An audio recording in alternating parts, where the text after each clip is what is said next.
Yep. Okay. I'm turning my. Oh, okay. I just sent it. Your mic is on. Oh, sorry. Okay.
Miriam, do you hear me? Yeah. Okay, you can turn your mic off and your video if you want. Mr. Hartong's videos audio isn't coming through. Oh, but I'm not talking to you. How do I do that? At the top, you'll see the little red things. Just click mute microphone. There you go. You're muted now. Is there a way to set the mic on my computer? Erica? What do you mean set the mic? Maybe the mic.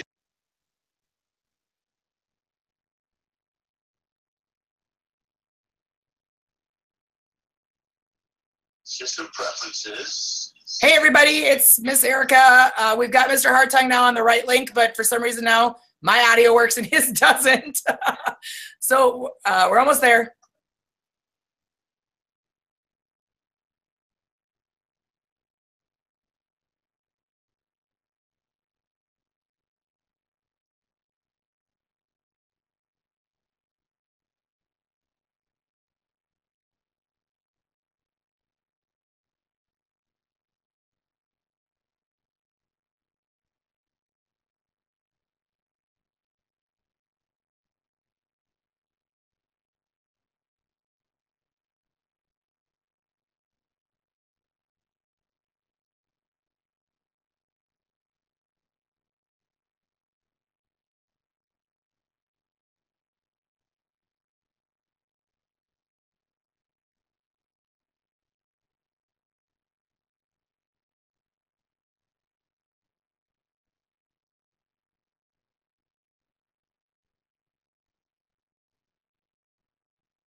Hey everybody, it's Miss Erica. I can't see the chat on the right-hand side, so can anybody?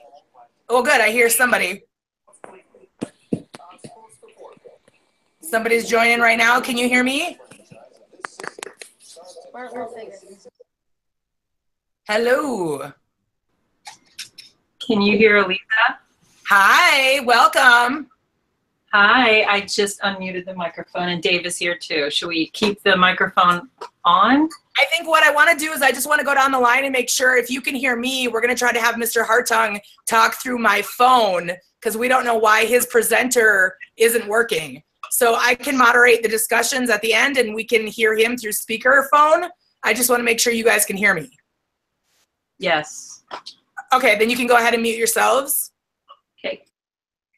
All right, anybody else? A couple more. Mr. Weissman, are you out there? We have one person. How about Beckers? Beckers, do you hear me? Potty Bombs, do you hear me? Yeah, hi. Hey, sweetie. All right, thank you. All right. I'm pretty sure.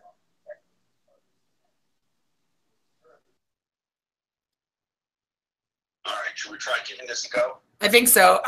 Miriam, can you unmute yourself for a second? Yeah. Okay, Mr. Hartung's going to tell me how you can, if you can hear him. Mr. Okay. Hartung, go ahead and project. How well can you hear me? I can hear you fine.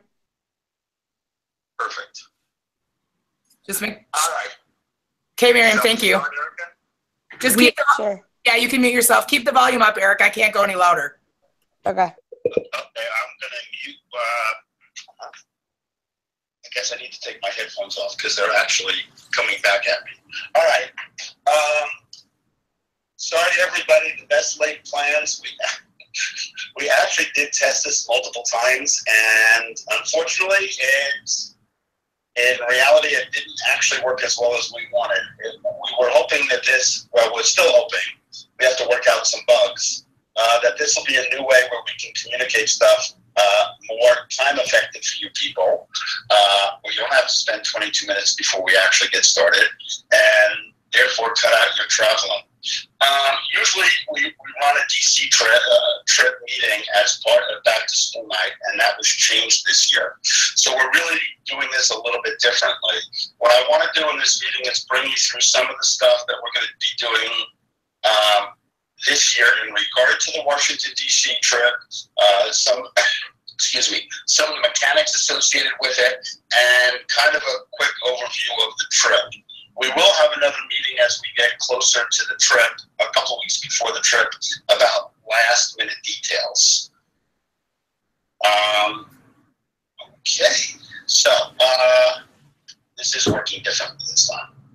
Okay, so in case you don't have this down already, the trip dates are we fly out the evening of May 5th. Basically, we have a 10:30 or 10:35 flight out, so we've done this year after year. We can make the flight. It does become a little bit tight, but if people are ready to go, if they leave after Shabbat is over, we can get through. We do return Thursday evening. I don't know what time yet, on May 10th.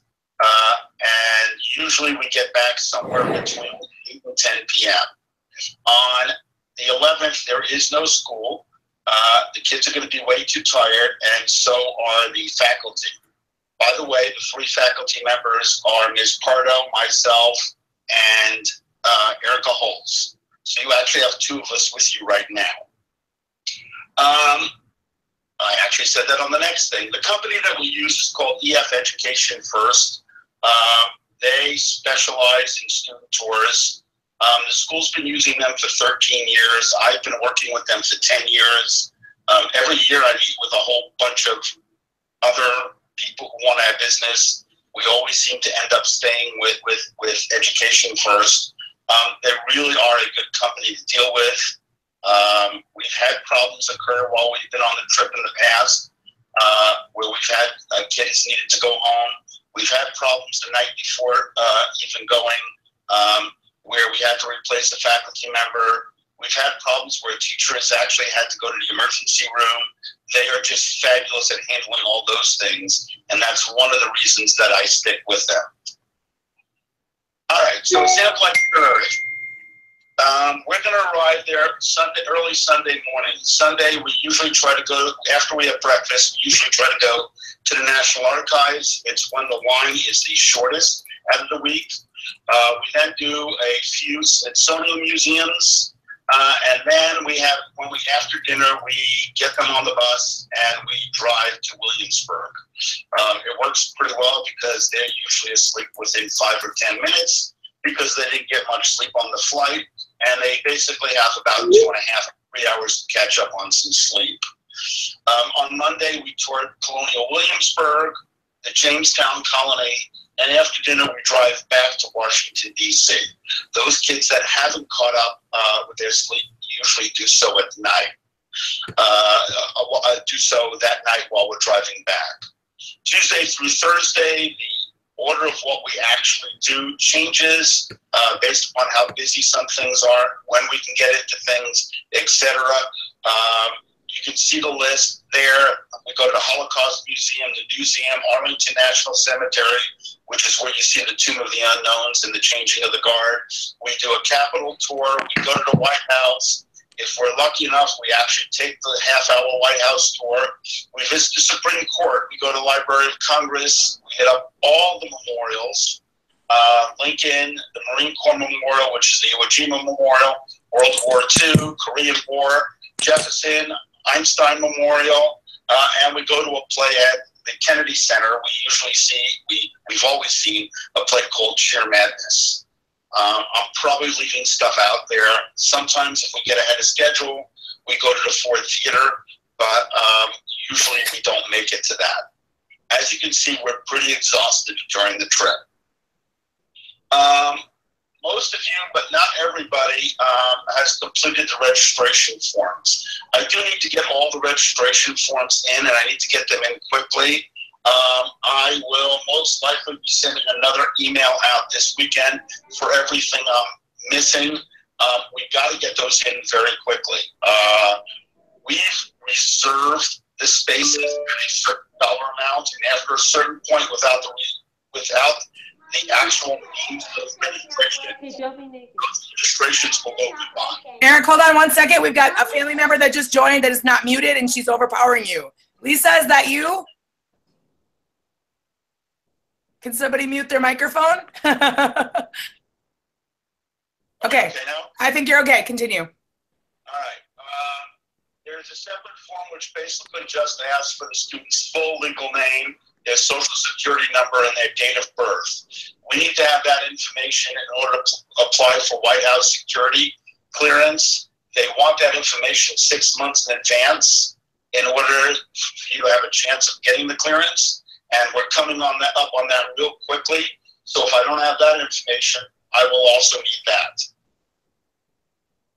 Okay, the registration form looks something like this. They actually, if you've seen it, we have sent it out multiple times. It went out in the summer mailer. If you have it and you have not completed it, please fill it out and get it back to me. You do not need to fill out the payment information, but on the bottom, both you and the child, the student, need to sign down at the bottom. That's the registration form. They have a new one. So if I don't have your registration form this weekend and I send you another copy, I will send you a copy of the new form. It'll look a little bit different, but it will certainly be asking for the same information. The stuff you need to fill out on it is really the top, the emergency contact information, and the very bottom where there's the signing. Please don't put financial information on it. This is set up because most of EF's students, the parents are entering in a contractual agreement with EF. That's not the way we are interacting with EF. Pressman Academy has a contractual agreement with them. We have been making payments for 5 months already on this trip. So you're really, in essence, reimbursing us. Okay, that talks about the White House security form. All right, we set up, the cost of the trip is to families is $2,150. That includes a no questions asked travel insurance policy. What no questions asked travel insurance policy means is that it is 5 minutes before we're about to get on the plane and one of you calls me and says, you know, my kid's really sick and is not going on the trip. And as long as I have called EF before that plane takes off, the individual will get all their money back except for the $179 they paid for the insurance, which is included in that $2,150. That's what they mean by no questions asked. Don't need a doctor's note. Don't need something that says that something happened in the family. I could just go and say, you know, Johnny just didn't feel like coming. And that's the way the policy works there. We set everything up on a payment plan. September 1st was supposed to be the first payment of $400 with $350 payments over the next several months, as you can see, lined out through February 1st, which would total your $2,150. That should give you an idea of the trip cost. That's the cost to the families. That is not the entire cost of the trip, however.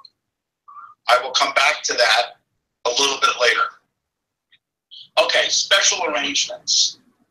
There are ways, and I've had some of the kids have already asked me about this. There are ways for students to join the trip late, students to leave the trip early, okay, and I'll come to visitors in a second, or not come home with us. And I mean that from we've planned for them not to come home with us.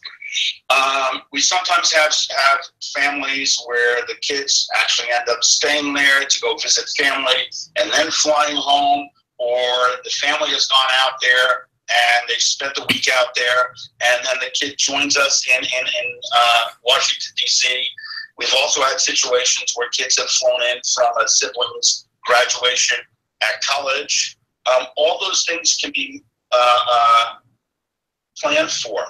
EF, if we let them know early enough about the situation, they will work with you in trying to make other arrangements.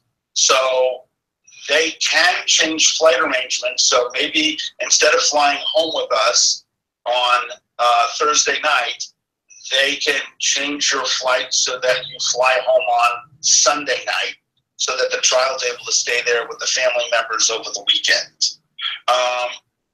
The earlier we work with EF about that, the more likely that is to occur, where the cost of switching flights can be reduced or completely eliminated by them moving your flight ticket for another flight ticket.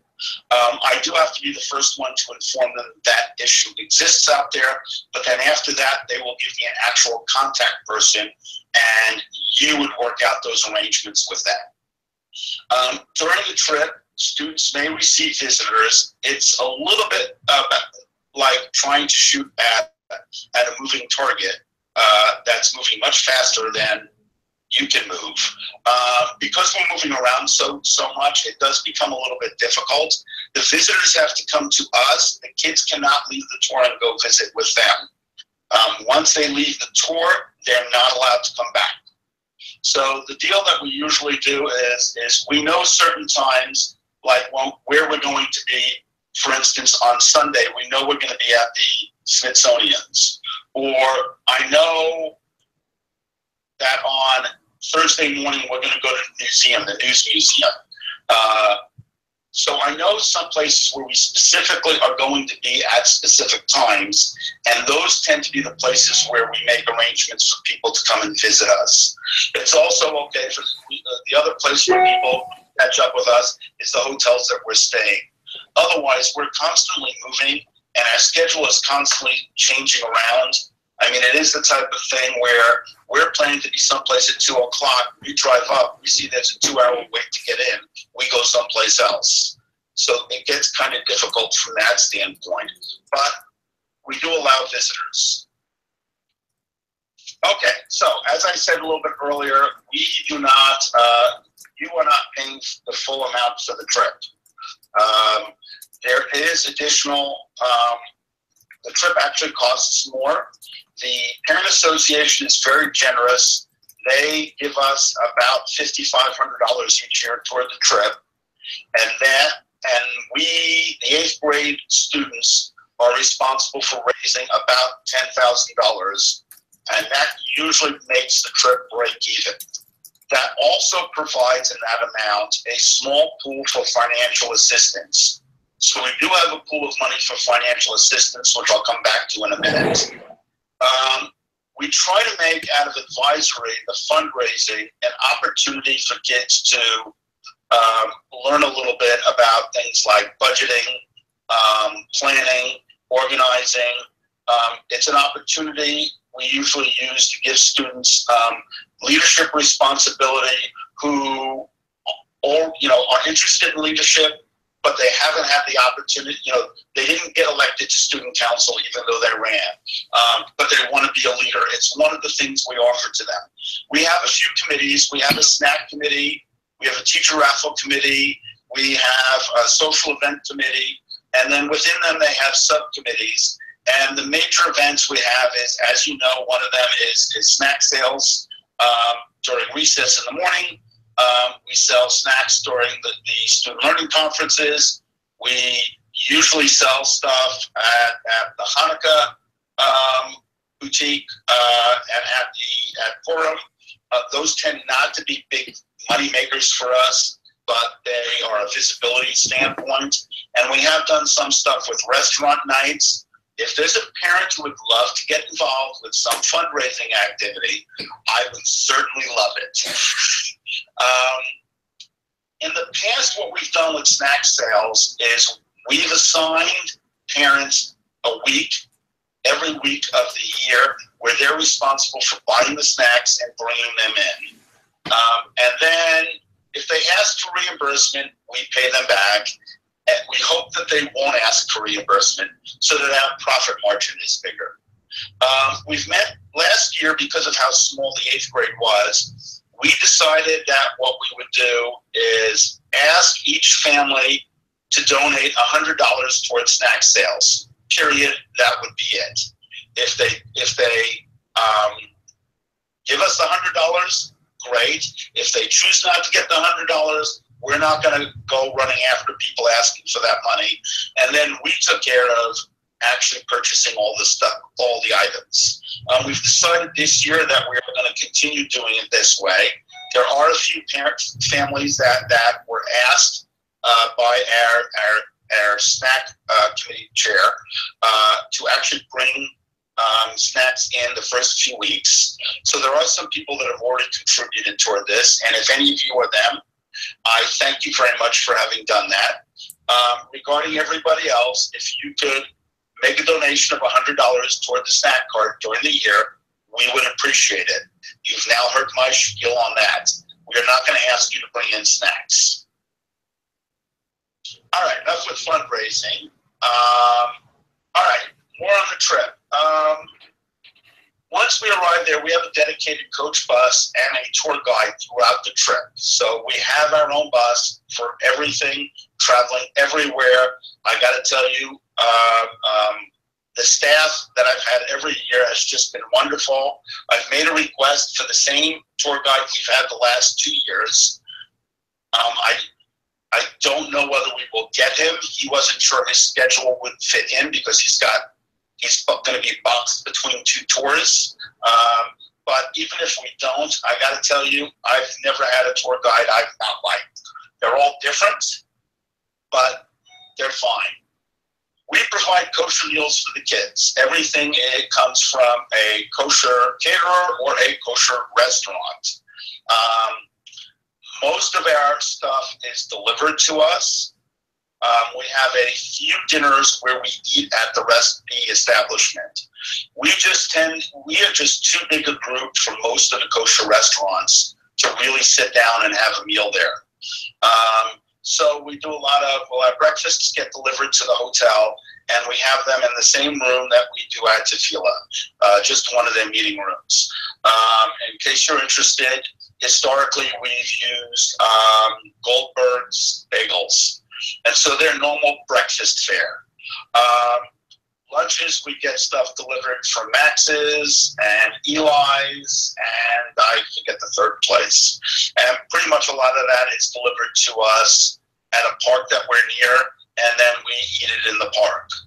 There is one meal that we do get pizzas delivered to us, and we have that meal, believe it or not, in the community room at the Madame Tussauds Wax Museum, and the kids actually enjoy going to the Wax Museum, believe it or not, even more than eating pizza, even though we're not actually there to see the museum. Communication during the trip, and you'll hear more about this later on. I communicate via an app called Remind. The school actually uses this internally quite a bit. Notifications. When we have the meeting closer to the trip, I will go over how to sign up for it. Basically, what it allows me to do is if you're on my Remind list for the trip, when I post something, it will go directly to your phones. It works out really great for things like, hey, we've arrived at basically 3:30 in the morning your time here in Los Angeles. Or things like, plane's been delayed, we're not leaving for about an hour. I can send that stuff out to you. And I'm able to say exactly when we've gotten on the plane and we're leaving and our estimated time of arrival. I also send out a quick message once a day as to how things are going. That one's actually even a little bit nicer because I do it when we're going to bed, which means it's at your dinner time. There's another thing that you'll be able to sign up at that time. It's called Edmodo. It's actually a student a system for running a classroom in regard to assignments and stuff. But I've used this for years. We give the kids a photo scavenger hunt to do, and they post pictures of the photos, and the parents can go in and see the photos. Anyone who has authorization can go and do it. As of right now, the final DC meeting, which we'll talk about that stuff, if you want to put in your calendar, is April 24th from 8 to 9 p.m. I don't know whether that will be a face-to-face meeting or whether we'll try doing it this way a little bit better. It depends upon your feedback. All right. The students, there's two things to go over. Kids tend to, you probably know this about me, I'm a fairly easygoing individual in the classroom. I do not have a very strict, structured classroom. My behavior, and I tell the kids this, my behavior changes a little bit when I have to be responsible for 38 kids in a city like Washington, D.C., where I don't feel that I have control over everything. Okay? At school, really when it comes down to it, how much trouble can you get into?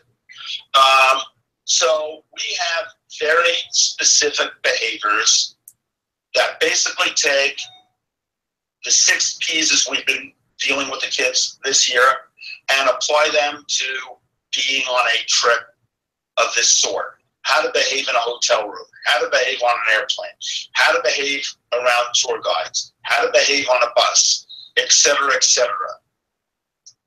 I'm pretty strict about those rules. And those are things that we're going to hold the kids to. And I'm going to tell you, if something's big enough or happens quick enough in regard to them doing something multiple times, we're going to have them get on the phone and call you guys and tell them what you've done wrong. And they're going to be telling you that if they continue that behavior, they may be sent home.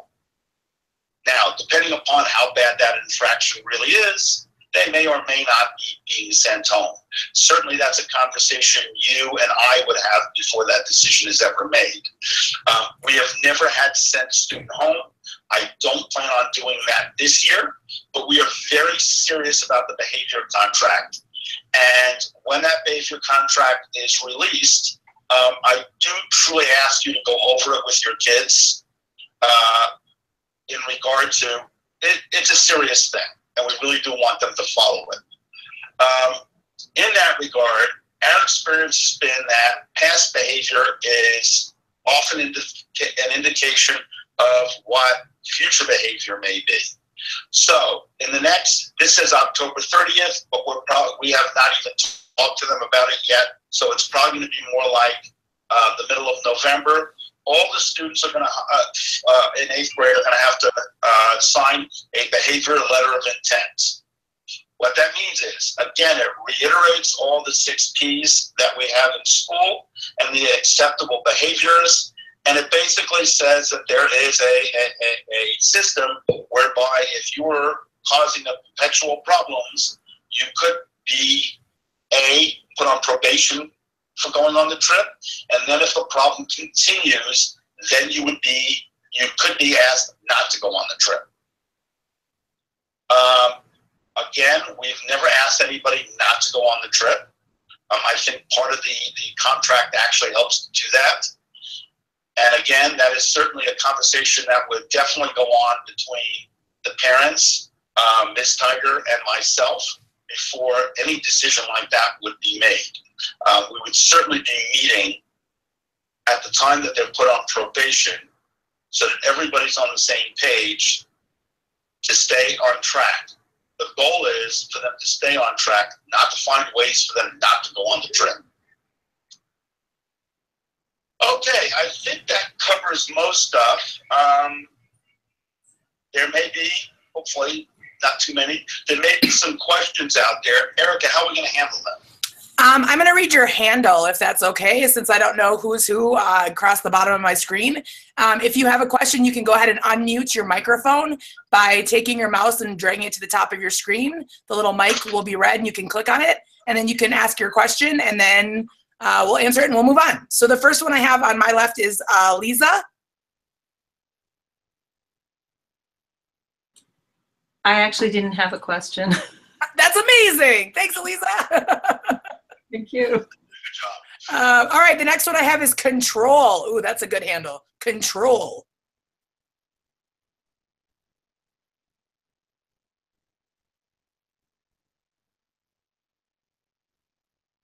Okay, nothing from Control. All right. There is one thing I'd like to add that I didn't say earlier. In regard to I talked a little bit about financial assistance.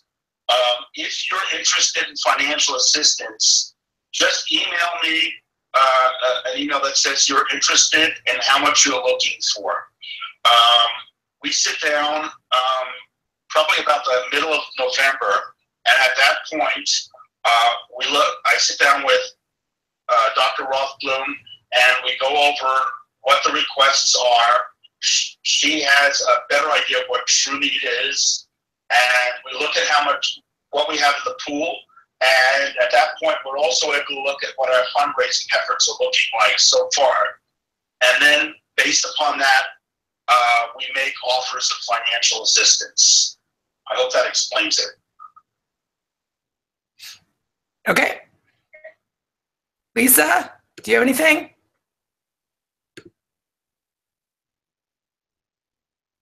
All right. I guess somebody else, if anybody has a question, go ahead and unmute yourself and ask, and hopefully you won't talk over each other. I know Mr. Becker's on. Miriam's still here.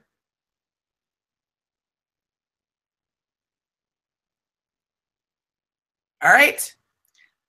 Okay. I thank everybody for putting up with this and the difficulties we had at the beginning of this. I mean, hopefully it's a better way to do meetings like this, and they'll move smoother in the future. Absolutely. We'll do our best, you guys. Thanks for hanging with us, and I'm excited to get into the 21st century, so I will learn right along with you. We're going to get this slideshow from Mr. Hartung. I'm also going to get the video link. This recorded our chat tonight, and we're going to send that out to everybody in an email. Good night. This is great. Thank you. Bye, Michael.